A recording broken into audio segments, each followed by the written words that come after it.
particulièrement nombreux pour cette réunion publique que nous organisons aujourd'hui concernant la requalification du centre-ville de Bessan.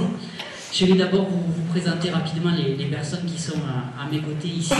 Angèle Millan, que vous connaissez, adjoint au maire chargé des travaux et des réseaux. Hervé Picard, que je présenterai dans un petit moment, qui est l'architecte qui est chargé de ce projet et qui nous accompagne. Céline Sanchez, adjointe au maire, qui participe avec Angèle Millan au pilotage de ce projet. Emmanuel Lalande, notre directeur général des services de la mairie de Bessan. Marie-Laure Liedos, adjointe au maire, chargée de l'environnement et de la qualité de vie, et j'en parlerai tout à l'heure parce qu'elle va avoir un rôle concernant l'opération programmée d'amélioration de l'habitat, et David Pourra, conseiller municipal délégué au commerce de proximité et aux actions commerciales. Ils vont m'accompagner pour cette présentation. Avant de laisser la parole à Hervé Picard, je voudrais d'abord faire un petit préambule parce qu'on vous a invité pour le projet de centre-ville, mais l'action d'une municipalité ne se limite pas à ça, et ça fait partie d'une politique, il faut le dire aussi, le mot, mais dans le bon sens du terme, d'une politique de développement et d'attractivité de notre commune. Depuis 2014, nous avons des actions majeures dans différents domaines et qui vont accompagner ce centre-ville, et j'y viendrai dans quelques minutes.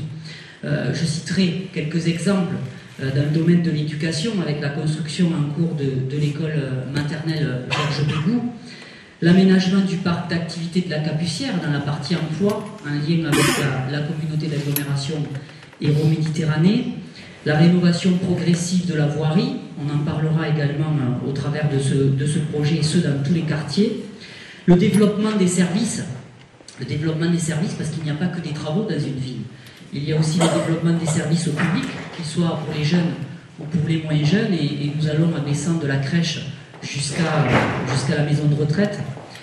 La réflexion en cours, je parlerai un peu de sécurité avec la réflexion sur la nouvelle caserne de sapeurs-pompiers qui nous tient particulièrement à cœur.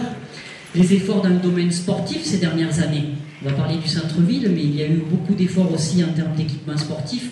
Le terrain de tambourin Ernest Coste, le vélodrome Victor Goudou les Peupliers, ou encore les terrains de foot et de rugby Francis Casalta et Bernard Ibanez.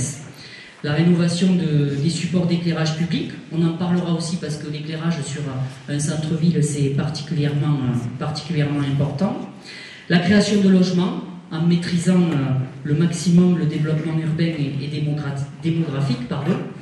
Le projet d'acquisition qui est en cours de négociation aussi de l'usine Ricard, de la société Ricard, pour créer une nouvelle salle polyvalente, rien n'est finalisé, mais c'est aussi complémentaire quand on parle de Bessan et de son développement de centre-ville et des quartiers. Et puis je citerai la salle Raymond DeVos, la réhabilitation du centre social et la transformation de la véranda dans une salle bien pratique. Le centre-ville, au-delà de tout ce que je viens de citer, le centre-ville c'est le cœur battant de notre commune, et il n'a pas été oublié non plus ces dernières années. Je vous citerai quelques points avant de rentrer dans le vif du sujet. La rénovation de plusieurs rues, et notamment de la rue des Caves. Je sais qu'elle était emblématique et elle est devenue réalité il y a quelques jours à peine, puisqu'elle vient juste de se terminer. J'en parlerai plus longuement après le diaporama. Là, je dirais l'aménagement du grand parking qui demeure un atout pour le centre-ville, le grand parking de la route de Marseillan. On parlera également de l'attribution de primes financières additives de la mairie dans le cadre de l'opération programmée d'amélioration de l'habitat et des façades et des vitrines des commerçants. Nous en toucherons aussi quelques mots, et je tiens à saluer la présence de Sébastien Frey, notre conseiller départemental qui est en train de s'installer. Le centre-ville, c'est aussi la volonté de conserver une maison de retraite publique en cœur de ville, les efforts pour la mise en sécurité et la valorisation du patrimoine. On a fait beaucoup pour l'église Saint-Pierre. C'est le soutien au commerce de proximité que nous essayons de maintenir au maximum. C'est aussi, on est à Bessan, ne l'oublions pas, ce sont des festivités qui se situent aussi en centre-ville, et vous verrez qu'on en a tenu compte. Et puis je terminerai, mais vous y êtes à l'intérieur, c'est la réhabilitation de notre salle des fêtes qui a été achevée l'an dernier. Et c'est ici, dans cette salle des fêtes, en fait, que nous avons débuté ce grand plan de requalification que nous allons vous présenter aujourd'hui. Le périmètre du projet va vous être détaillé, mais il est constitué par la place de la Promenade, par la place de la Mairie et par la Grande Rue. La Grande Rue, dans une deuxième phase, on vous l'expliquera, jusqu'au feu tricolore des 4 chemins. Et je vais donc laisser la parole à Hervé Picard, architecte urbaniste du cabinet Atelier Site de Montpellier, qui a été choisi après consultation pour nous accompagner il y a quelques mois dans ce projet. Il va vous présenter un diaporama qui va comprendre un volet diagnostic, un volet intention, et puis des exemples de projets qui ont été réalisés par Atelier Site.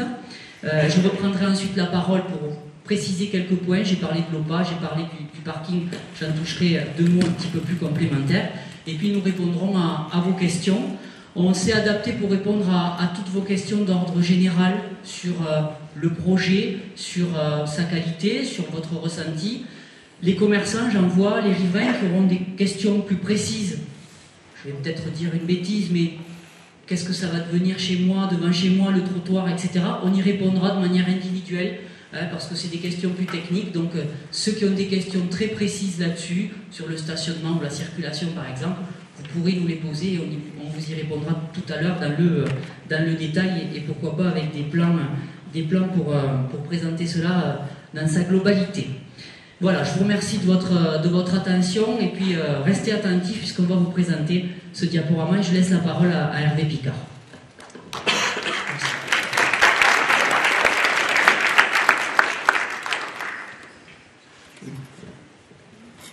Bonsoir, donc je vais tenter de vous présenter, et j'ai déjà fait une bêtise, je vais tenter de vous présenter effectivement le travail que l'on mène depuis bientôt 1 an ensemble. Nous, on n'a pas la prétention de régler tous les sujets. Le projet, il existe bien avant que nous arrivions et que nous prenions la planche à dessiner. Le projet, c'est le contexte. Le contexte, c'est à la fois le contexte humain, c'est-à-dire vous et vos pratiques, mais également le contexte historique et géographique. C'est dans ce sens que nous, on pense que le projet existe déjà et que nous, en tant que paysagistes, on est comme des révélateurs photographiques. Vous savez, à un moment, vous trempez dans un bain un peu particulier, la photo, et elle apparaît. Et donc nous, notre travail, dans un premier temps, au travers du diagnostic, alors certes, on compte les voitures, certes, on dimensionne les tuyaux, certes, on regarde comment l'arrosage fonctionne et comment l'éclairage est disposé, mais avant tout, on essaie de comprendre ce qu'est ce lieu dans l'histoire, qu'est-ce qu'il a eu comme usage et comment il a traversé l'histoire pour voir ce qu'il est devenu aujourd'hui. Et notre objectif à tous, dans le travail que l'on mène depuis ensemble, depuis 1 an bientôt, c'est d'essayer de déterminer les opportunités de ce projet. On n'a pas une idée géniale dans la nuit qu'on essaie d'imposer à qui que ce soit. Nous ne sommes pas des génies, on est des gens qui travaillons pragmatiquement, de façon pragmatique l'espace public, on essaie de comprendre ce qu'il est, de ce qu'il pourrait devenir ou redevenir, et surtout d'essayer de se tromper le minimum. Je ne parle pas d'un point de vue technique, je parle d'un point de vue de la fixation des usages existants ou à venir. Donc on s'appuie sur ce qui existe et on regarde où on pose les pieds et ce que cet espace donc pourrait devenir. On se rend compte que l'espace sur lequel on a travaillé, où on travaille, donc l'espace dont on parle, c'est bien évidemment celui-ci. Des espaces comme ça, vous n'en avez qu'un. Il est dans un lieu particulier, pas très loin de la rivière, du fleuve. Il est en relation avec d'autres espaces publics, avec d'autres monuments. Il a une forme très particulière. Il est bien irrigué par un certain nombre de rues, mais il est unique. Il est unique dans le sens où il se développe et qu'il est en tension entre 2 équipements majeurs, la salle des fêtes et la mairie, mais également il est à la fin ou au début d'un dispositif lié au commerce et qui est très intéressant. Vous avez encore la chance d'avoir à Bessan des commerces. Tous les cœurs de ville ou de village n'ont pas cette chance-là. On sait que tout ça est fragile et qu'il faut essayer de les maintenir et voire de les développer. Aujourd'hui, l'espace public. On voit que que l'espace public, la place et les places de façon générale ne sont pas isolées. Elles sont en relation avec tout un ensemble de rues, mais également en relation avec le paysage et en relation avec d'autres équipements. Monsieur le maire évoquait la question du stationnement. Ça, c'est une véritable aubaine dans votre cœur historique, dans le sens où vous avez non seulement une place remarquable de par son organisation et sa forme et ses dimensions, mais également très proche d'une zone de stationnement. Ce qui fait qu'on peut avoir chez vous, on peut travailler sur un système alternatif, c'est-à-dire qu'on peut imaginer recaler la voiture à sa juste place et essayer de la disposer là où il faut, comme il faut, et d'essayer de rééquilibrer un peu la proportion qu'a pris la voiture dans la ville. Mais on voit aussi, et c'est ce qui est intéressant, que tout chez vous est relativement proche.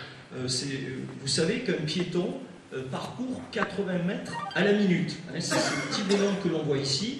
Toutes les minutes, on est en capacité de parcourir 80 mètres. Et ça aussi, chez vous, c'est une vraie aubaine. C'est-à-dire qu'on se rend bien compte qu'entre les espaces publics majeurs, entre les zones de stationnement et même, bien évidemment, les zones d'habitation, on a des distances qui sont souvent très courtes. Même si on les pratique en voiture ou même si on ne les a pas visuellement dans le regard, n'empêche que vous voyez bien qu'entre chacun de ces équipements-là, on a toujours à peine plus de 100 mètres. Ce qui veut dire qu'on est en capacité de passer d'un équipement à l'autre, d'un espace public à l'autre, en 2 ou 3 minutes maximum. Et ça, je vous invite à le vérifier quand vous avez l'occasion de marcher à pied, j'espère que vous l'avez. Donc ça montre que finalement, on voit qu'on est capable de traverser le centre historique en seulement 3 ou 4 minutes. Qu'on est capable de se rendre au commerce dans des temps relativement courts. Et on a tous fait l'expérience de chercher pendant 5, 6, 7, 8 minutes à se garer, alors que des fois, en allant un petit peu plus loin à pied, il nous suffit d'1 ou 2 minutes pour revenir au point initial où on comptait se rendre. Donc ça, c'est des notions qu'il est important de revisiter, c'est les distances, que ce soit à pied, à vélo ou en voiture, et de revisiter sa ville ou son village au travers de ces dimensions-là, puisque aujourd'hui, on compte, on calibre, on vérifie, et ces éléments-là sont importants. 1 minute à pied. Vous savez que pour ceux qui ont malheureusement comme moi l'occasion d'aller voir tous les 6 mois un cardiologue, il vous demande de faire 10 000 pas par jour pour rester en bonne santé. 10 000 pas, c'est 2800 mètres. Donc aujourd'hui, on est dans une société un peu étonnante où des gens sont capables le matin de se lever très tôt pour courir sur des tapis dans des salles de sport. Mais par contre, dès qu'on leur explique qu'il faut faire 20 ou 30 mètres plus loin pour aller chercher son pain ou aller au bureau, ça devient vite compliqué. Donc ça aussi, je crois qu'aujourd'hui, on est dans une société qui bouge. Et c'est des choses qu'il faut essayer de revisiter, de marcher, de se rendre compte des distances. Vous savez combien on parcourt, pour les gens qui vont encore dans des supermarchés, vous savez combien on parcourt derrière son caddie le week-end au supermarché? Vous avez un ordre de grandeur? 1,5 km. 1,5 km. Et après, je vous invite à écouter les différents sketchs sur la boîte de petits pois qu'on redispose 12 fois avant de la consommer. Donc voilà, ces éléments-là qui peuvent prêter à sourire, il faut quand même les avoir dans l'esprit, puisque au travers de la voiture, au travers d'un tas de dispositifs modernes que nous avons aujourd'hui, on a perdu ces notions des distances. Et nous, on sait que, et je pense qu'il va y avoir beaucoup de discussions sur le stationnement et sur la voiture, moi je commence à avoir des cheveux blancs, moi je considère qu'on est des générations perdues, parce qu'on est né avec la voiture, le congélateur, la télévision, ça a été du progrès, etc. Aujourd'hui, il faut qu'on revisite un peu ces sujets-là et qu'on se remette un peu à marcher, qu'on se remette à se recroiser dans les villes. Comment ça se fait que sur des grands trottoirs en ville, on ne se dit pas bonjour, et quand on est dans un petit chemin en campagne, on se salue systématiquement. Voilà, donc c'est un peu ces choses-là qu'il faut revisiter, ça va nous permettre peut-être d'améliorer un peu le cadre de notre vie et d'essayer de travailler pour le mieux vivre ensemble.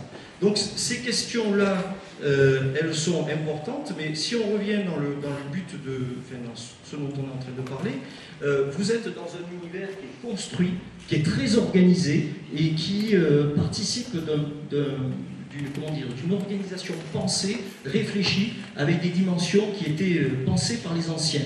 Les anciens faisaient très bien les choses. en lien avec le vent, en lien avec le soleil, en lien avec l'ombre. Vous êtes dans une place qui est composée avec des platanes. Les anciens, quand ils plantaient des arbres, c'était pas pour faire beau. D'ailleurs, ils ne plantaient pas de cyprès, ou très peu, ils ne plantaient pas de palmiers qui servent à rien, ils plantaient des arbres qui portaient ombre ou qui assainissaient le sol. C'est pour ça que le platane a envahi nos régions, et que si on avait planté, si Riquet a planté des arbres le long du canal du Midi, c'était pas pour faire de belles cartes postales, c'était uniquement pour ombrager les chemins de halage et pour que les mules ne meurent pas du soleil au bout d'1 kilomètre. Donc, cette question-là de l'arbre dans l'espace public, il faut la revisiter. C'est un patrimoine qu'il faut regarder avec beaucoup d'attention, puisqu'il n'y a que ce phénomène-là qui va nous permettre d'apaiser la température dans nos cœurs historiques. Donc ça, il faut le regarder. C'est un espace qui est tramé, un espace organisé. La Grande Rue en fait bien évidemment partie, et elle relie l'ensemble de ces équipements. Alors, je vous passe rapidement cette petite image dans laquelle on s'est amusé à mettre les distances entre les espaces. C'est le petit bonhomme qui circule avec des temps très courts, 1 minute, 2 minutes, 3 minutes. On passe de la boulangerie à la poste en 40 minutes, on passe du parking à la... Seconde. C'est 40 minutes que je vous expliquerai pourquoi tout à l'heure. Seconde, pardon. Et c'était, voilà, donc c'est des distances très courtes et qui font que, voilà, vous les connaissez et qu'aujourd'hui, il est temps qu'on retrouve un peu ces questions-là. Vous êtes dans un espace qui est assez exceptionnel dans son organisation, mais qui n'est pas du tout dans son aménagement. Après-guerre, on a installé les réseaux, on a enlevé les pavés, on a démonté les trottoirs, on a fait arriver la voiture au cœur historique, ce qui fait qu'aujourd'hui, la totalité des espaces publics, ou presque, de nos villes qu'on peut appeler modernes, sont consommés par la voiture, et qui fait qu'aujourd'hui, et encore, vous n'êtes pas les... Vous voyez, aujourd'hui, vous avez le petit camembert à droite qui vous montre la proportion de l'espace qui est consommé par la voiture et celui qui est consommé par le piéton. Alors qu'on est dans un site habité, qu'on est dans un site où il y a essentiellement des maisons, vous avez plus de 70% de l'espace qui est consommé par la voiture, c'est-à-dire voirie, stationnement, et seulement une trentaine de pourcents qui est dédié aux piétons.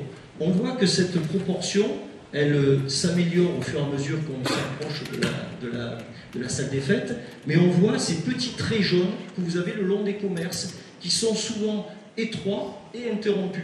C'est-à-dire que quand on est à poussette ou qu'on est en situation un peu de handicap, il est compliqué de circuler sur ces trottoirs, et que ce n'est pas qu'une question de normes, c'est une question de pouvoir accéder au commerce et aux équipements. Donc, on a tous ces petits éléments, donc nous on a bien évidemment comme objectif avec la commune de rentrer dans les normes, mais aussi et surtout d'apporter du confort. Parce qu'on est très calibré pour la voirie, mais on l'est souvent assez mal au niveau du piéton. Et la question du confort, puisque la ville est avant tout un lieu habité avant d'être un lieu circulé, on est, comme disait une personne âgée dans une autre réunion, elle disait, moi je suis né avec mes pieds avant de naître avec un volant. Voilà. Et elle a dit, et je finirai avec mes pieds et sans volant, parce que je crois qu'elle avait des soucis de vue. Et elle disait, voilà, pour nous, il n'y a pas grand-chose, il faut qu'on travaille sur cette question du confort. Confort par rapport à la marche, confort par rapport au soleil, et confort également par rapport à la lumière. Donc, voilà, cette proportion-là, c'est une coupe dans la Grande Rue. Vous voyez le petit curseur rouge sur le plan en gris, on a coupé la Grande Rue, et vous voyez bien comment on se retrouve avec un trottoir de 1 mètre sur la partie gauche et de 1,30 m sur la partie droite, et que la voiture a consommé beaucoup d'espace, et que là, on n'est pas à dire qu'il faut éradiquer la voiture va continuer à passer, elle va stationner là où il faut, avec certaines mesures, et il faut essayer de retrouver un petit peu d'espace aux piétons et de meilleure lisibilité vis-à-vis des commerces. Si on se concentre sur la question de la promenade, puisque c'est le sujet, Monsieur le maire l'évoquait, dans ce travail-là, il y a 2 grandes périodes, 2 phases. Une phase qui va être l'aménagement de la promenade et de la place de la mairie, et ensuite une autre phase qui sera l'aménagement de la Grande Rue.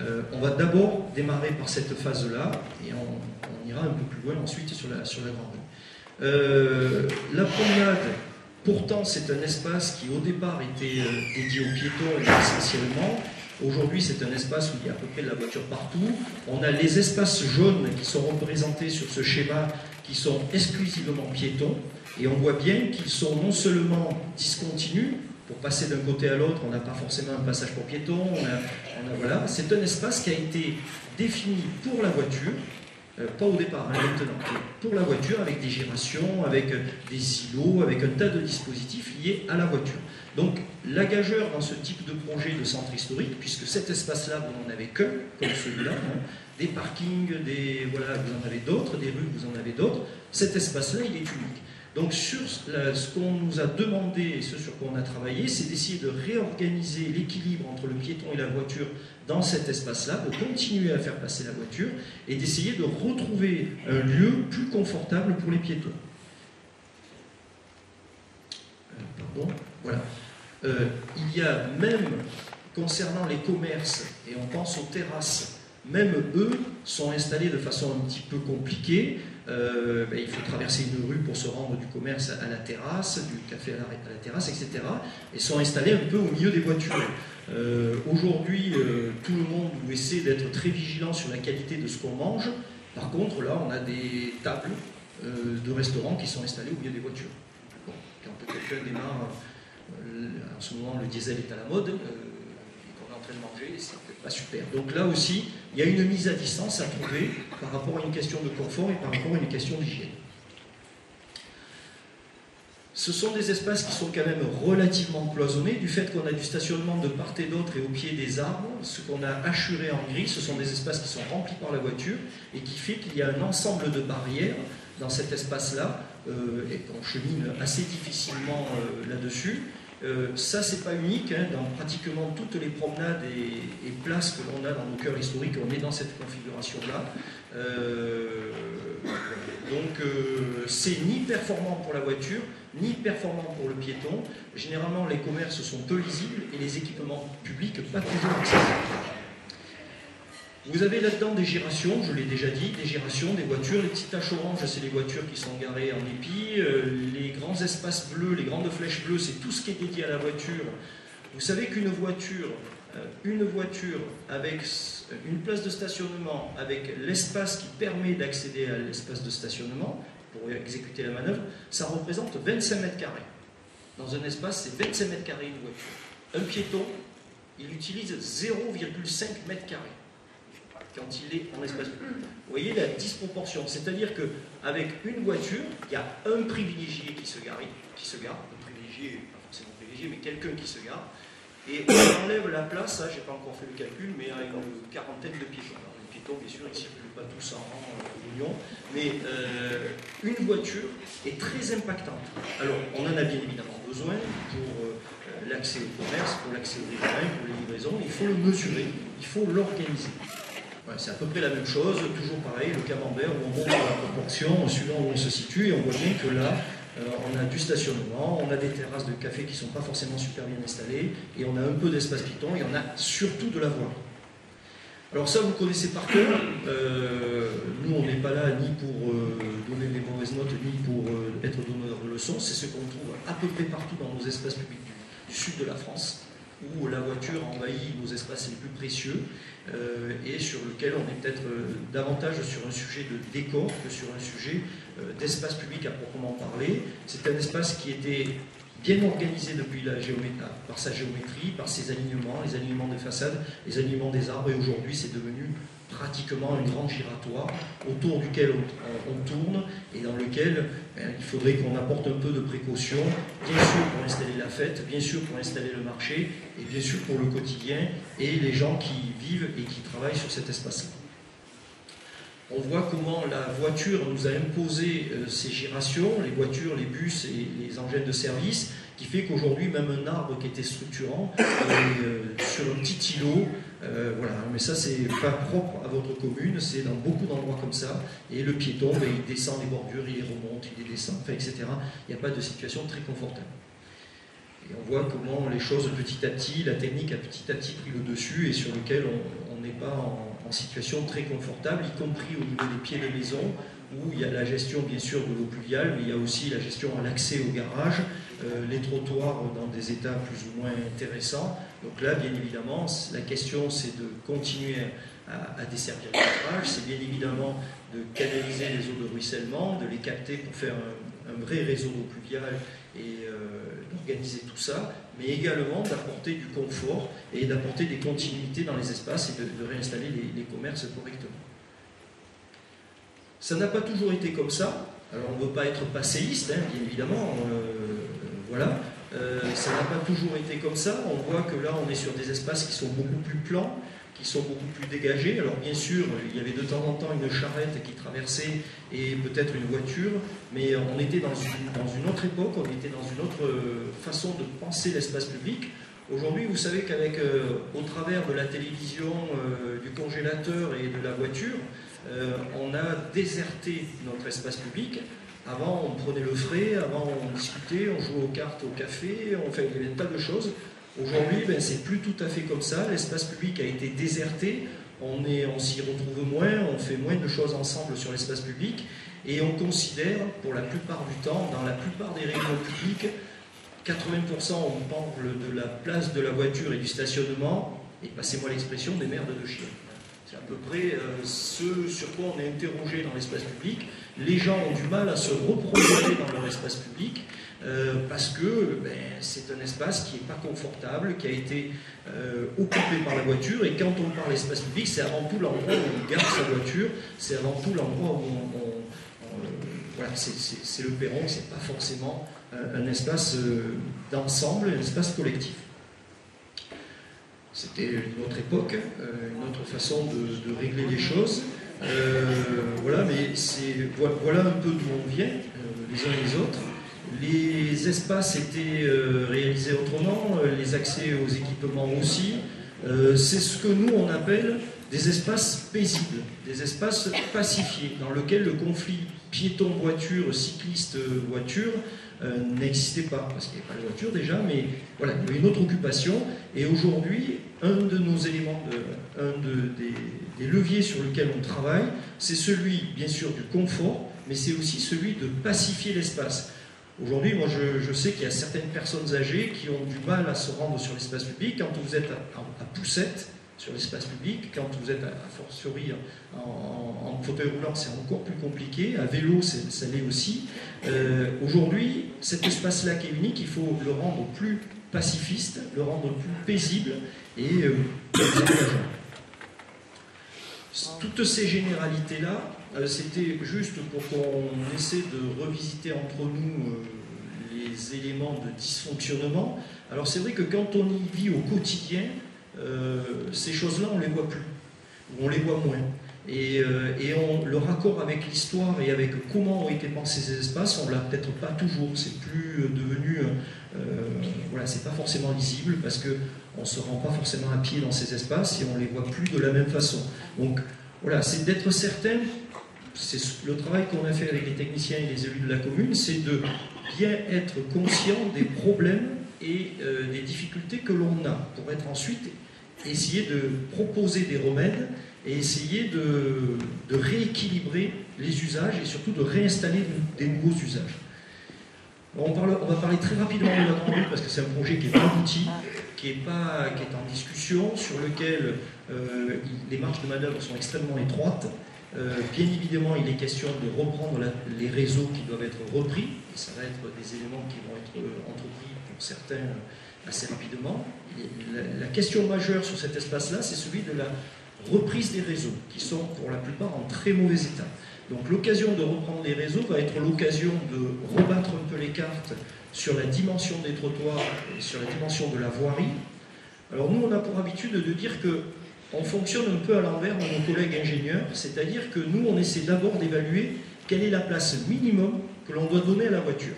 Alors, la place minimum pour nous, c'est celle que nous imposent les pompiers en termes de circulation, c'est-à-dire 3 mètres. Voilà. Donc on prend une rue, on dessine une rue de 3 mètres, puisqu'elle est à sens unique, et ensuite on regarde l'espace qui reste. Là, il se trouve que vous êtes sur des rues qui font entre 8 et 9 mètres de large, voire 10 mètres à certains endroits, voire des fois un peu plus.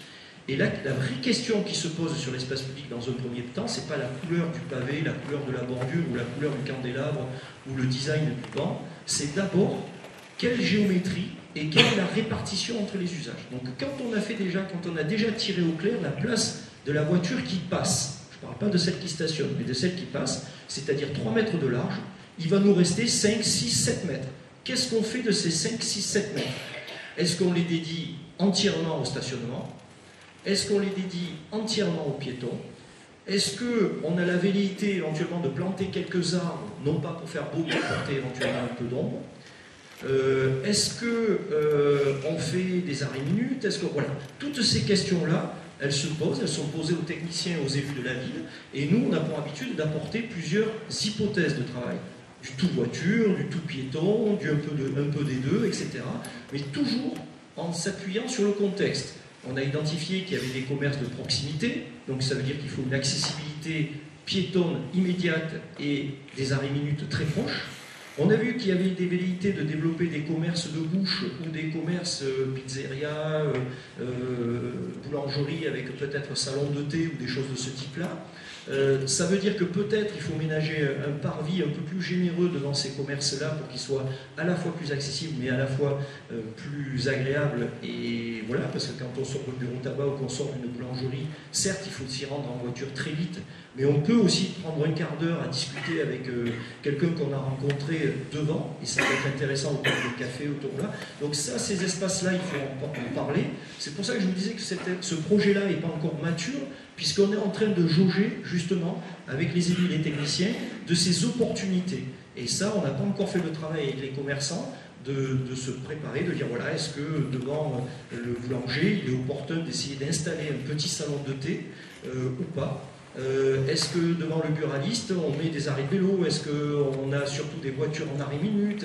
Voilà. Donc tout ce travail-là, il est en gestation déjà en interne pour ensuite pouvoir en discuter de façon plus précise avec les uns et les autres, mais c'est toujours dans une question d'équilibre. Un petit mot sur le stationnement. On a pour habitude, enfin beaucoup d'entre nous ont l'habitude de compter les places de voiture. C'est important. Ce qui est important, c'est aussi de réfléchir à l'organisation du stationnement. Il y a 3 éléments sur lesquels on s'appuie tous, et ce n'est pas nous qui le disons, c'est le CEREMA, qui est l'ancien organisme des ponts et chaussées, qui réfléchissent sur le partager la voirie, partager les cheminements piétons, etc. Une place de stationnement libre, c'est-à-dire une place de stationnement non régulée, où il n'y a ni horodateur, ni disque, ni zone bleue, ni zone verte, etc. Ça, c'est l'élément de base. Une place en zone bleue, avec des policiers municipaux qui font le boulot et des élus qui ne déchirent pas les PV. Et ça doit être chez nous, surtout avec le petit boîtier électronique, aujourd'hui c'est beaucoup plus compliqué de déchirer. Une place en zone bleue, bien régulée, équivaut à 3,5 places en zone libre. Ce qu'il faut organiser dans le stationnement, c'est la rotation des voitures. Et ça concerne directement les commerçants, c'est-à-dire qu'il n'y a rien de pire qu'une voiture qui reste garée toute la journée dans une grande rue devant un commerce. Il n'y a rien de pire. Ça veut dire que le commerçant est lésé, l'habitant est lésé, le piéton est lésé. Donc ce qu'il faut, c'est avant de compter les voitures et de dire aujourd'hui on a 30 voitures, il faut en remettre 30, et voire un peu plus. Non. Ce qu'il faut, c'est organiser la rotation du stationnement pour qu'il y ait toujours des places de stationnement disponibles devant les commerces et pour que ça tourne. Et ces places de stationnement, le soir, redeviennent en stationnement de manière à ce que les riverains puissent à nouveau s'en occuper. Donc une place en zone bleue équivaut à 3,5 places en zone libre. Une place en arrêt minute. Vous connaissez l'arrêt minute. L'arrêt minute, c'est régulé de différentes façons, mais une place en arrêt minute, c'est on stationne maximum pendant 10 minutes. Équivaut à 9 places en stationnement libre. Là aussi, si on organise bien tout. Ce qui veut dire que dans le premier élément qu'il faut qu'on travaille sur la grande rue, c'est identifier les commerces de proximité, c'est-à-dire les commerces dont on a besoin de se rendre immédiatement en voiture, c'est le sujet, d'accéder pour aller acheter son journal, d'aller acheter son pain, de rentrer à la pharmacie. On sait qu'il y a 4 ou 5 commerces qui sont des commerces de proximité. Pharmacie, bureau tabac, le pain, boulangerie, j'en oublie certains. Il y a d'autres commerces, notamment peut-être l'épicerie, notamment des commerces où on prend le temps de choisir ou le temps de discuter, la boucherie, le coiffeur. Hein, il y a le maire de Servien l'autre fois était interloqué parce que la coiffeuse lui disait qu'elle avait des des clientes, pardon, qui restaient 2 heures. Alors, mais comment on peut rester 2 heures assis sur un fauteuil? Bon, et a priori, ça paraît intéressant et a priori même très confortable. Donc, bon, c'est vrai que là, un coiffeur n'est pas concerné par un arrêt minute. Par contre, il peut être concerné par un arrêt de zone bleue, voire un parking qui se trouve à 2 minutes ou 3 minutes à pied. Un médecin, c'est pareil. Alors, à part d'avoir une urgence, mais, vous savez, le médecin, des fois, on a du mal à prendre un rendez-vous, puis des fois, on reste 2 heures dans la salle d'attente. Donc, si on a marché 2 minutes ou 3 minutes pour se rendre chez le médecin, c'est pas non plus catastrophique. Sauf si, bien sûr, on a une jambe coupée ou qu'on est en phase d'hémorragie, mais sinon, normalement, c'est pas chez le médecin quand même. Mais voilà, donc là, tout ça, c'est à jauger. Et dans les réunions qu'on a pu faire spécifiques avec les commerçants, justement, on a essayé d'élaborer ensemble, parce qu'on sait que les places sont comptées, cette stratégie autour des commerces de proximité, des commerces qui sont concernés par la zone bleue, et des commerces ensuite qui peuvent être plus concernés par des zones libres. Si on se rend chez l'agent immobilier ou éventuellement qu'on a rendez-vous avec son banquier, on peut faire 3-4 minutes à pied, on n'est pas dans cette urgence-là. Voilà. Donc tout ça, ça reste à mesurer, la quantité et l'organisation de la gestion du temps de parcours et du temps de stationnement. Et en revisitant toutes ces équations-là, on se rend compte qu'on va y arriver, qu'on peut y arriver. Alors, on va revenir sur la promenade, puisque c'est le sujet de ce soir. C'était une petite parenthèse sur la Grand Rue en disant que le projet est en gestation et qu'il sera partagé. Sur la Grand Rue, voilà l'assiette du projet. Ce sur quoi on va travailler en premier en termes de travaux. C'est ce que vous avez sur l'image, qui est rayé comme un pyjama en jaune, pour montrer que c'est la totalité de cet espace qui est occupé. On se permet de rappeler que c'est un espace composé, avec des perspectives, avec des alignements d'arbres qui sont... Les anciens avaient fait ça très bien, en arrosant les arbres avec les points d'eau en haut, vous avez les petits cannelés, etc., etc. La salle des fêtes qui constitue le tableau du fond de la place, et toute une organisation. Alors cet espace, il est remarquable dans ses dimensions et dans son organisation. Il y a une pente qui est mesurée, c'est pas une pente très forte. Elle est très intéressante pour l'écoulement des eaux parce qu'elle n'est pas trop prononcée et pas trop à plat, parce que c'est aussi compliqué d'évacuer les eaux dans un terrain plat que dans un terrain très prononcé. C'est juste ce qu'il faut, une pente de 2,5 en long, c'est juste ce qu'il faut, c'est parfait. Donc des arbres, avec des arbres qui sont plutôt vieillissants. Un diagnostic a été fait sur les arbres. Ils sont plutôt en fin de vie, mais si on les abîme pas au niveau de leurs racines et si on continue pas trop à les martyriser au niveau de la taille, ils sont là encore pour quelques décennies. Donc le pari a été fait là de les conserver et d'essayer de les soigner au maximum en écartant les voitures de leur emprise, en essayant de rendre un peu plus perméable le sol au niveau de l'environnement même de l'arbre, et en évitant d'intervenir de façon trop radicale au niveau de la racine quand on va faire les travaux sur les réseaux, les travaux de terrassement. Vous savez qu'un arbre, il comporte un développement aérien, un développement racinaire. Dans la nature, vous le savez tous, le développement racinaire équivaut généralement au développement aérien. Il y a autant de racines que de branches. Dans le milieu urbain, malheureusement, c'est vraiment pas le cas, et les arbres sont toujours en souffrance. Donc là, il faut être vigilant par rapport à ça. Un célèbre confrère parisien disait que dans le sud, on taille nos platanes comme on taille nos vignes, c'est-à-dire bien ras derrière les oreilles, ce qui fait qu'aujourd'hui ils ne sont pas dans leur port naturel. Un platane, je vous invite à aller voir des platanes qui n'ont jamais été taillés dans le square Birakem à Perpignan, où vous avez des arbres de 150 mètres de haut qui n'ont jamais été taillés. Ça, c'est la vraie forme du platane. Donc vous avez des arbres qui sont en souffrance, et il faut essayer de les conserver encore quelques décennies et d'être relativement calme sur les tailles et sur tout ce qu'on peut leur faire subir. Il y a bien évidemment à raccorder à la promenade la place de l'hôtel de ville. pour essayer qu'elle constitue un seul et même lieu au travers et autour de la mairie. Donc ça, c'est cette articulation qu'on va mettre en place. Rendre accessible la salle des fêtes, et on a commencé à y travailler en faisant le parvis. Voilà, donc c'est tous ces lieux-là, et maintenir, bien sûr, toutes les activités qui s'y trouvent. Donc les arbres, etc., je viens d'en parler, excusez-moi, je ne me souviens plus de cette diapo.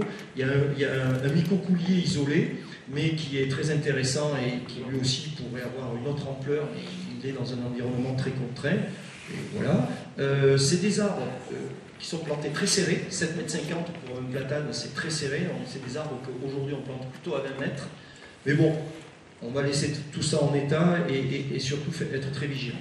C'est quand même un espace qui est ensoleillé, et le platane, qui a de grandes qualités, notamment de perdre ses feuilles, même s'il les perd longtemps, permet de rapporter de la lumière l'hiver et d'ombrager l'été. Ça, c'est de la palissade.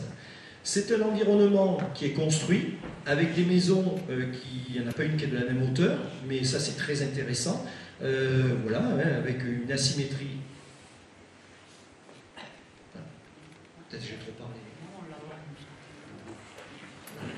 Merci.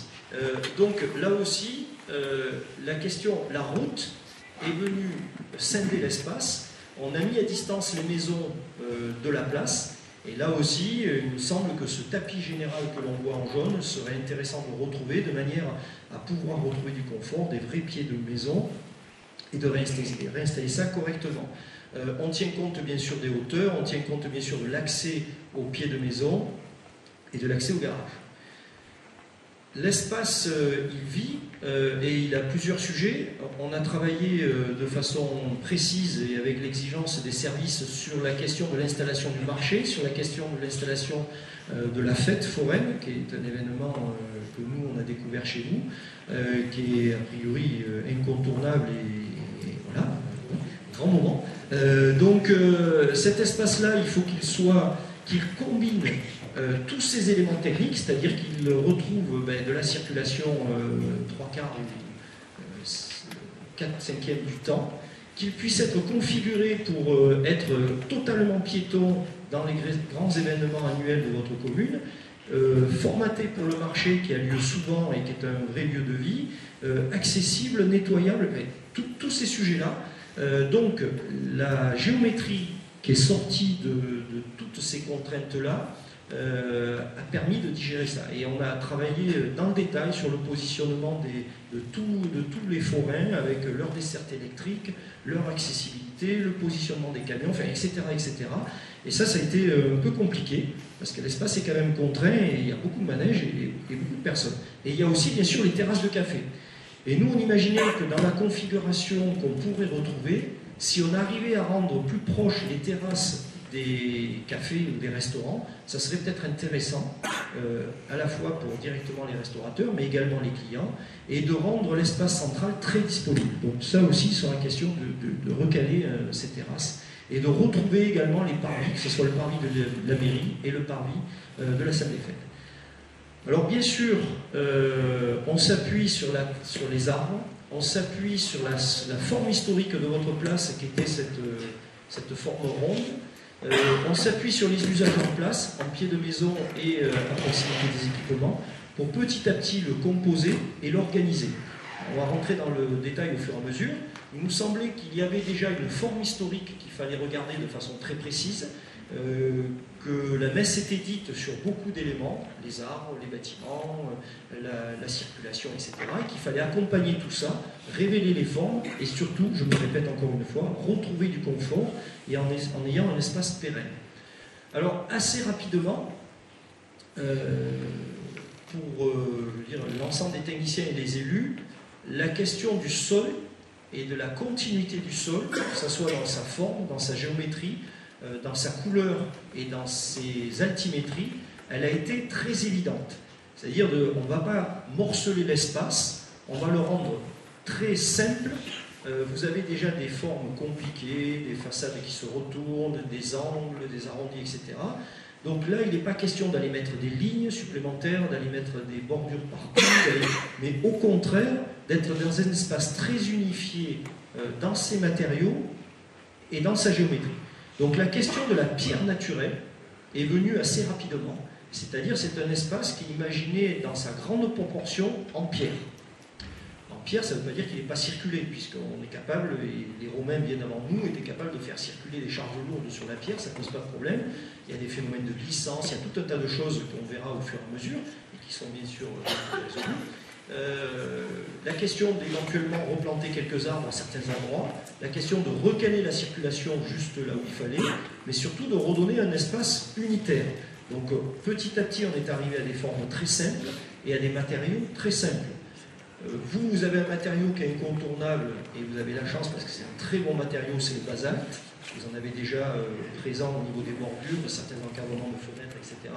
Puis vous avez ailleurs des pierres de champ aussi, vous avez des pierres calcaires, et vous avez surtout la plupart de vos maisons qui sont enduites avec des couleurs uniformes, et heureusement elles vont le rester, j'espère, parce que vous savez que c'est une aberration de découper des murs enduits, parce que si les anciens avaient enduit les maisons, c'est que tout simplement la pierre était poreuse, et qu'il ne faut surtout pas la rendre à la lumière et à la pluie, parce que ensuite, la pierre que vous avez dans le secteur, elle est poreuse, comme nous, la pierre de Montpellier, et ça devient un véritable sucre.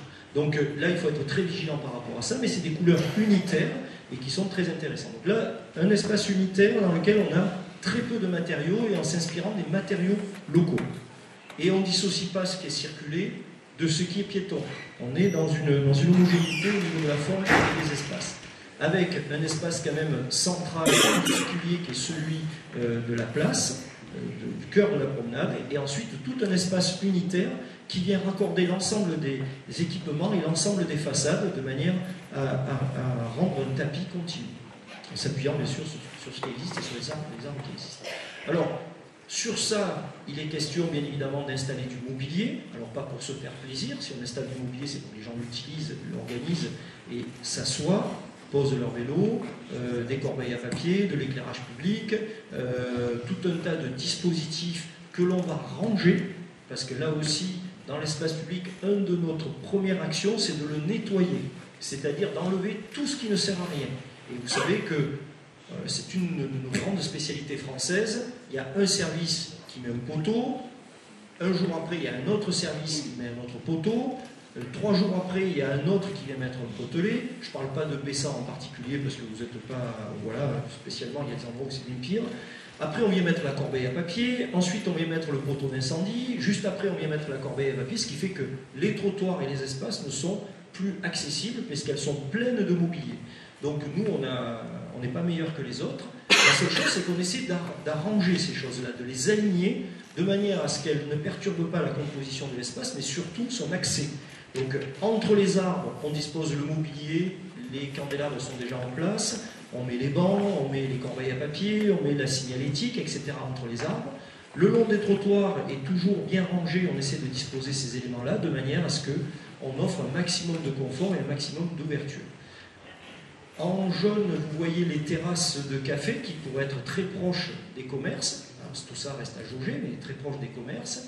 Bien évidemment, il reste encore un peu de stationnement en arrêt minute ou en zone bleue. On va le voir après dans le détail. En termes de circulation et d'organisation, de manière à évoquer ces choses-là et ensuite rentrer davantage sur les questions de l'aménagement, bien évidemment, il y aura des... Vous voyez, ce qui est en orange, ce sont les voies qui traversent la place ou qui la longent. Donc, un des éléments qui a été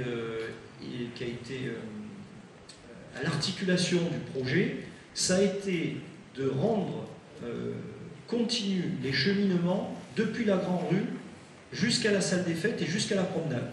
C'est-à-dire de n'avoir aucune voie et aucun trottoir à descendre ou à monter dans cette liaison, de manière à ce que la promenade soit liée directement avec les commerces de la Grande Rue et que les commerces de la promenade soient directement accessibles.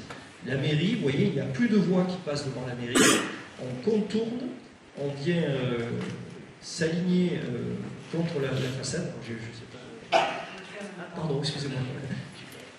Donc on contourne cet espace-là, on en profite pour avoir une grande place de livraison de 12 ou de 13 mètres de long, sur lequel, là aussi, c'est ce qui est bariolé en rouge, ce qui permet d'avoir une livraison directe pour les commerces qui sont ici à niveau, de manière à ce qu'on puisse décharger les camions aisément, et y compris en direction des restaurants, etc. On verra comment.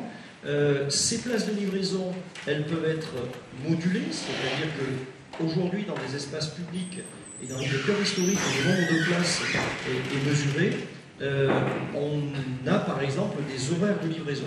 On considère que cette place, elle est dédiée à la livraison, par exemple, ça reste à jauger avec les commerçants. Elle peut être par exemple espace de livraison de 5 à 10 heures, ou de 5 à 11 heures du matin par exemple, et ensuite redevenir arrêt minute.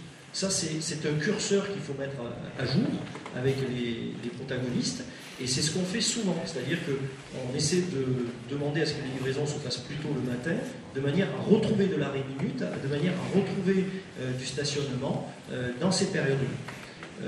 Donc cette voie qu'on tourne, et ensuite un peu plus loin en direction du grand parking, c'est une voie qui serait en plateau, c'est-à-dire qu'on est à niveau par rapport au trottoir. Vous voyez les deux petites taches rouges qu'on trouve de part et d'autre, ce sont des ralentisseurs ou des rampants, de manière à casser la vitesse des gens qui arrivent de la Grande Rue, qui est déjà une zone 30, je crois, donc normalement on n'est pas redescendu. Et là, on rentrera vraisemblablement dans une zone 20, c'est-à-dire une zone de partage dans laquelle la vitesse est très régulée. Et la forme de la rue permet également que les gens ne réaccélèrent pas, en ayant bien évidemment réfléchi à tous les ratios pour les camions, que ce soit les camions de livraison et les camions d'entretien, et les camions des pompiers bien évidemment. Ensuite, il y a la rue de la Promenade qu'on retrouve de l'autre côté, où on trouve ces petites taches bleues qui sont des arrêts de la zone bleue, qu'on installerait entre des petits arbres, on en parlera tout à l'heure. Il y aura ensuite des stationnements dédiés à la police municipale et ambulance et services techniques, voilà, dans ce secteur-là. Donc il y a une répartition également dans cette partie-là. Voilà. Donc voilà à peu près pour la question du stationnement. Il y a bien sûr un accès technique à la place avec des bornes électriques qui permettent aux riverains d'accéder, pour ceux qui doivent y accéder, aux services techniques et bien évidemment au marché et aux forêts. Donc, tout ça a été réfléchi et discuté. On ne rentrera pas dans le détail, mais on rentrera pour ceux qui le souhaitent après. Donc c'est un espace qui est protégé et quand même accessible au point de vue technique. Bon, voilà comment se définit cet espace-là dans son aménagement. On va bien sûr rentrer dans le détail autant que vous le souhaitez en essayant de répondre au mieux à vos questions. Maintenant, je voulais juste vous montrer que votre espace est particulier et unique. Par contre, la problématique de l'espace public dans votre ville n'est pas spécifique à votre ville. On a rencontré des problématiques identiques, voire beaucoup plus compliquées dans d'autres communes, et on voulait juste vous les faire partager par ce que nous on appelle des avant-après, c'est-à-dire photo avant intervention, photo après intervention. C'est pas pour vous montrer que vous en penserez ce que vous voulez, mais c'est surtout pour vous montrer que c'est du domaine du possible, que c'est pas des projets qu'on vous montre de l'autre côté de la Terre. Ce sont des projets essentiellement dans l'Hérault. Il y en a d'autres un peu ailleurs, mais essentiellement dans l'Hérault. C'est juste pour vous montrer comment ces espaces-là peuvent muter et redevenir des espaces confortables et retrouver des présences. Alors, on va démarrer par un projet très simple, c'est à Metz. Je ne sais pas si vous vous souvenez de comment était la place de Metz avant. Ça, c'est la place centrale. C'est pas le vieux port, hein, c'est pas le port, c'est la place centrale de Metz, dans lequel il y avait 120 voitures garées. Petit à petit, tous les commerces disparaissaient, du moins pas tous. Il y a un élément très symptomatique de l'évolution des commerces, c'est quand les commerces de proximité deviennent des banques, des agents immobiliers et des laboratoires d'analyse médicale. Ça veut dire que le commerce de bouche, le commerce de proximité, petit à petit disparaît du fait de l'installation des supermarchés, de tout ça. Et ce sont essentiellement des commerces dans lesquels il n'y a pas de vitrine et c'est des commerces relativement étanches. Voilà, donc ça, c'était le cas autour de la place centrale de Metz, où on avait pratiquement que ce type de commerce. Il y avait un ou deux cafetiers, et il y avait de mémoire un boulanger. Donc c'était cet espace-là. Le maire souhaitait retrouver l'espace qu'il avait connu quand il était plus petit, un espace où on se retrouvait. Donc c'est devenu ça, c'est exactement le même endroit, C'est redevenu ça. Ça, c'est devant le cinéma. C'était ça au milieu, avec, vous retrouvez au bout le petit kiosque à musique. Et c'est devenu ça. On a eu à Metz une chance comme vous, c'est qu'il y avait ce qu'on appelle le parking du château, dans lequel il y avait une capacité de stationnement de 200 places. En général, il y avait 10 voitures dessus. Et ça se trouvait à 1 minute à pied. Comme vous, votre grand parking à côté. Donc le maire a dit, cet espace-là est unique.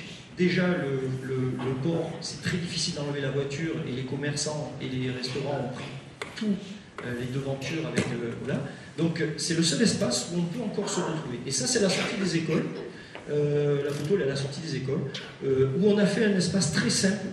Pareil, comme vous, c'était une promenade dans lequel il y a le marché 3 fois par semaine, je crois, ou 2 fois, c'est sûr. Donc un sol technique très très simple, des platanes aussi. Donc c'est cet espace-là. On a retrouvé ce même phénomène, un peu plus, ça c'est Champagne-Mont-d'Or, c'est à côté de Lyon, où là aussi, vous voyez, malheureusement, c'est un moment difficile puisque c'est un enterrement. Devant l'église, à ce moment-là, même à ce moment-là, n'importe quelle voiture ou moto qui pétarade, qui passait au travers de cet espace-là, c'était un espace qui avait été complètement désacralisé. Alors vous n'avez pas d'église, vous, à cet endroit-là, mais c'est un espace qui n'avait plus cette vocation, et là aussi, ils n'avaient que 2 places dans ce village. C'est devenu très simple, très très simple, des bancs, des arbres, on en a coupé quelques-uns, et un béton, et des voitures qui continuent à passer à droite, à gauche. Ça, c'est à Cazoul-d'Hérault, pas très loin de chez vous, où là aussi, il y avait un espace qui était entièrement dédié à la voiture et un parking à 100 mètres ou 150 mètres qui était très peu utilisé. Et là aussi, les élus ont souhaité récupérer une place très simple, sur lequel, là, vous voyez, c'est un revêtement de sol en pierre, avec l'église au fond et la mairie à la gauche. Là aussi, il y avait une volonté de retrouver quelques usages. Et là, on retrouve des enfants, il y a les bancs que vous retrouvez à gauche, il y a voilà, des choses très très simples de reconquête de l'espace. Ça, c'est à nouveau à Metz. C'était l'ancien cinéma qui est devenu le foyer des associations, dans lequel c'était compliqué, il y avait des voitures, pas accessibles, etc. Et c'est devenu un espace très très simple, où on a travaillé avec la lumière, on a travaillé les continuités au niveau des revêtements du sol, et on a rétabli les palmiers, bien évidemment, c'est pas nous qui les avons installés, ils y étaient. À Poussant, c'était une circulade, pas tout à fait comme chez vous, mais c'était leur seul espace public. Ils ont une seule place, qui est la place de la mairie, qui est un grand parking, en haut, pour ceux qui connaissent. Et ça, c'était les anciens remparts qui sont devenus... voilà. Et là, c'est pareil, il y avait pratiquement plus de commerce, le cafetier, voilà. Et surtout, comme c'est un peu le cas chez vous, mais c'était vraiment le cas à cet endroit-là, les gens des lotissements, même si les lotissements et les quartiers neufs étaient à 100, 200, 300 ou 400 mètres, n'avaient pas la possibilité de se rendre à pied, samedi, le dimanche, et parfois en fin d'après-midi, quand on va chercher les enfants à l'école, etc. Donc tout le monde se déplace en voiture parce qu'il n'y a pas de trottoir. Et on ne se voit pas traverser cet espace-là avec une poussette. En plus c'est en pente, c'est mal foutu. Bon, et là c'est un peu sec parce que l'espace venait juste d'être livré. C'est devenu tout simplement ça, c'est-à-dire avec des grands trottoirs, zone bleue, les commerces que vous voyez à droite qui ont été réinstallés, on venait juste de planter les tilleuls. Donc depuis, je vous invite, c'est une photo 4 ou 5 ans. On va démarrer au mois de mars la 2e tranche de travaux. On a fait la première tranche à droite, on démarre la 2e. Où là aussi, il y a eu des grands trottoirs. On a continué. Il y a des bus qui passent sur cette voirie-là qui a été calibrée à 5,50 m. Des grands trottoirs. Les commerces qui n'étaient absolument pas accessibles parce qu'il n'y avait pas de trottoir. Vous avez vu, les voitures sont garées devant. On n'arrivait pas à rentrer dans les commerces. Les commerces sont rendus accessibles par une rampe sur le côté et surtout lisibles. Et on retrouve, alors on n'a pas toutes les photos, on va pas vous faire mais on retrouve des gens qui viennent des nouveaux quartiers à pied. Le boucher, le boulanger, etc. Disent on retrouve d'autres populations maintenant qui viennent. Et en fait, à Mont-Blanc, juste à côté, où on vient de livrer une opération, où là aussi la voiture avait pris toute la place dans un espace qui a été entre guillemets aussi désacralisé, où petit à petit on a récupéré l'espace, on a recalibré le stationnement, la commune a eu la chance de pouvoir acquérir 2 parcelles sur lesquelles ils ont rasé des maisons et ils ont pu mettre du stationnement et rééquilibrer le stationnement. Et là, la volonté, c'est de retrouver de l'accessibilité Vous voyez, hein, il y avait des voitures à peu près partout. C'est redevenu un espace très apaisé dans lequel les gens vont se garer 100, 150 mètres plus loin et il y a des vrais trottoirs pour se rendre chez eux. Et comme par hasard, les gens se remettent à rentrer leur voiture dans leur garage. Ce qui par flemme ne faisait pas, parce que c'était tellement facile, on pouvait se garer n'importe où. Et voilà, donc là aussi, ça demande parfois un peu de civisme et de se réorganiser un peu pour ceux qui en ont. Ça, c'était la place du haut, la place du château, la place du château vieux, pardon, qui se trouvait en haut, sur lequel là aussi il y avait quelques voitures. Et on vient de livrer la place dans son ensemble, sur lequel les gens commencent à réhabiliter leur façade et commencent petit à petit. Les garages sont bien sûr toujours accessibles par une borne, c'est-à-dire que les 4 ou 5 riverains qui avaient des garages, bien sûr, ont l'accès, continuent à avoir l'accès. Par contre, le stationnement est interdit sur la place. L'arrêt est autorisé pour pouvoir déposer quelqu'un, déposer ses courses, se faire livrer, mais on ne se gare pas. On va se garer un peu plus loin ou on rentre sa voiture dans le garage quand c'est le cas. Donc on va pouvoir en discuter de toutes ces choses-là. Donc c'est tout simplement, non pas pour vous montrer que, voilà, c'est juste pour vous dire que c'est tout simplement possible et que l'espace de la promenade, vous n'en avez qu'un. Donc après, c'est à jauger de savoir ce qu'il doit devenir. Là, vous avez l'aubaine du fait qu'il faut reprendre les réseaux, de rebattre les cartes sur cet espace-là. Vous avez les finances pour le faire également. Donc c'est l'occasion de récupérer cet espace et de le calibrer pour les activités collectives et réinstaller au mieux les commerces, pour être beaucoup plus visible et de trouver un peu plus de confort. Le planning de travaux, comme il avait été envisagé, comme il est envisagé, premier trimestre 2019, donc l'agglo reprend les réseaux, l'eau usée, les égouts, l'eau potable, une partie de l'eau potable, et met en place le réseau d'eau pluviale sur ce périmètre-là. Donc ça, c'est à peu près un trimestre, hein, à partir du mois de janvier. Deuxième trimestre 2019, c'est les réseaux secs. Vous avez plein de fils qui traversent vos rues, donc ils seront enfouis par ce qu'on appelle des siphons dans le sol. On descend un certain nombre de câbles dans ce domaine-là.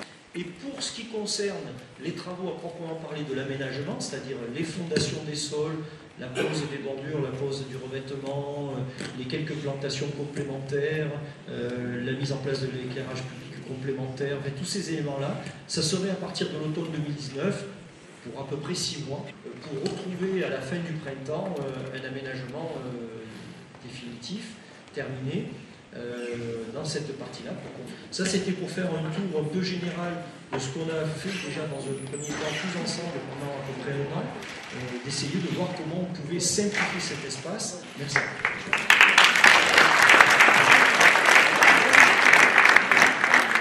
Un petit mot avant de vous laisser la parole. D'abord, je vais vous compléter un petit peu ce qui a été dit par M. Picard. Vous l'avez vu sur les grandes orientations, c'est de l'embellissement. Principalement l'embellissement des espaces publics, on va y revenir si vous le souhaitez avec certains détails. C'est de la rationalisation des espaces pour mettre l'humain en avant, avec un aspect environnemental très fort, puisqu'on conserve nos platanes, on plante d'autres arbres, on enfouit nos réseaux aériens, on reprend et on conforte tous nos réseaux, notamment les réseaux humides aussi. La place de la voiture, vous en avez longuement parlé. Effectivement, sur la promenade, la place de la voiture sera diminuée. Et c'est important pour pouvoir recréer, et on le voit là, on le voit sur ce plan, mais vous pouvez le laisser, pour pouvoir recréer une unité, vous allez le remettre. Sur la Grande Rue, ça sera différent. Ça sera certainement, on a encore décalage à faire, mais ça sera du maintien, de la mixité, pour justement prendre en compte les commerces. Voilà, le stationnement sera toujours possible ici, mais vous l'avez expliqué, on aura encore des détails aussi à régler là-dessus.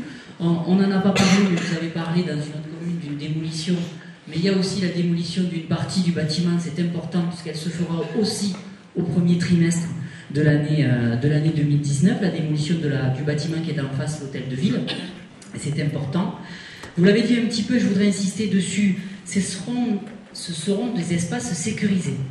C'est-à-dire qu'ils seront fermés, sauf pour les riverains bien sûr qui pourront y rentrer pour accéder à leur garage, mais ça veut dire qu'on pourra y amener plus de vie sécurisée, ça veut dire des bornes, ça veut dire plus d'activité à l'intérieur. Vous voyez, par exemple, dimanche, c'était le marché de Noël. Il a fallu une équipe des services techniques pour mettre en place des plots béton, pour sécuriser les lieux, pour fermer la place. Là, avec le nouveau système, elle sera systématiquement protégée et on pourra y faire des activités en cœur de ville bien plus importantes. Vous l'avez dit, mais j'y reviens et c'est important. C'est vrai que M. Picard, lors de nos réunions, a découvert ce que c'était la fête de Bessan, parce qu'il ne savait pas ce qu'étaient les festivités locales, la fête avec l'âne, effectivement. On maintient le marché sur la place, et c'est pas évident de travailler tous ces éléments-là, et on maintient également la fête locale avec toujours les manèges, puisqu'une fête à Bessan, elle se situe en centre-ville. Un petit mot, et j'en termine, et j'ai vu déjà des mains se lever. L'année 2019, elle va être impactée par les travaux, vous l'avez dit, vous avez dans la dernière diapositive montré tout ça. Dès le mois de janvier, dès le 8 janvier, le mardi 8, le marché du mardi se tiendra sur la place de la Fontaine. Pour des raisons d'organisation, puisqu'il va y avoir plein de travaux, de trous, de choses qui vont être faites sur la promenade. À partir du mardi 8 janvier, le marché se tiendra, celui du mardi, sur la place de la Fontaine. Par contre, avec les différents phasages dont vous avez parlé, on va tout faire pour que le marché du dimanche soit maintenu sur la place actuelle. Deux petites choses pour terminer. Vous l'avez dit, et ça nous a fait plaisir d'ailleurs quand on s'est vu pour la première fois, on a la chance à Bessan d'avoir aussi un grand parking à proximité, qui est vraiment très utilisé. Ces derniers jours, c'était impressionnant. Vendredi, il y avait un concert de chorale ici, il y avait plus de 300 voitures, parce que je ne me suis pas amusé, mais je les ai comptées rapidement, qui étaient là. Donc ça veut dire qu'on a une attractivité de nos centres-villes qui est favorisée par ce grand parking. Après, il faut le dire, c'est pas un grand parking qui est bien agréable. Il y a des trous, il y a de la terre. Donc du coup, en 2019, on lance aussi, parce qu'il faudra le faire de manière au moins concomitante et de toute façon très conjointe. Nous sommes en train de finir la réflexion avec les élus qui sont concernés pour aménager ce parking avec une structure au sol qui soit ce qu'on appelle un véolaire ou un système qui soit perméable pour pouvoir ne pas mettre de l'enrobé parce que nous sommes en partie en zone inondable. Et à terme, des ombrières photovoltaïques, là aussi, pour y permettre l'ombre des véhicules et essayer de trouver quelque chose qui soit agréable en entrée de ville, puisque c'est l'entrée de ville côté marseillan. Un travail avec les commerçants, on l'a dit, c'est pour ça que David Pourra est là et sera le référent. Et puis j'ai parlé tout à l'heure, la ville va mettre de l'argent, en lien avec la région Occitanie qui, on l'espère, va participer, avec le département de l'Hérault. Je fais un petit clin d'œil au conseil départemental qui soutiendra, j'en suis sûr, le projet auprès du président, puisqu'on a fait des demandes. L'État, puisqu'on a aussi demandé une sollicitation au titre d'une dotation d'équipement des territoires ruraux auprès de monsieur le préfet. Mais il y a aussi l'agglomération. Et l'agglomération, dans le cadre, et là je regarde Marie-Laure Liedos, parce que je l'ai chargée de pouvoir être, alors ça va peut-être faire sourire, mais la madame façade du centre-ville. On a besoin, avec le service habitat de la communauté d'agglomération, d'avoir des relais. Il y a des aides importantes, très importantes, qui sont données pour la requalification des façades. Et il y a une aide nouvelle qui est aussi possible pour les vitrines. Et certains d'entre les commerçants, j'en regarde une dame parce que j'ai signé l'aide supplémentaire que l'on apporte pour les vitrines, pour aider les commerçants à améliorer leur façade commerciale. Il faut aussi que les propriétaires privés, avec les aides qui existent aujourd'hui, puissent aussi faire des efforts pour améliorer leur façade s'ils en ont bien entendu les moyens. Mais avant de regarder les moyens, parce que les aides sont quand même conséquentes, il faut aussi en avoir envie.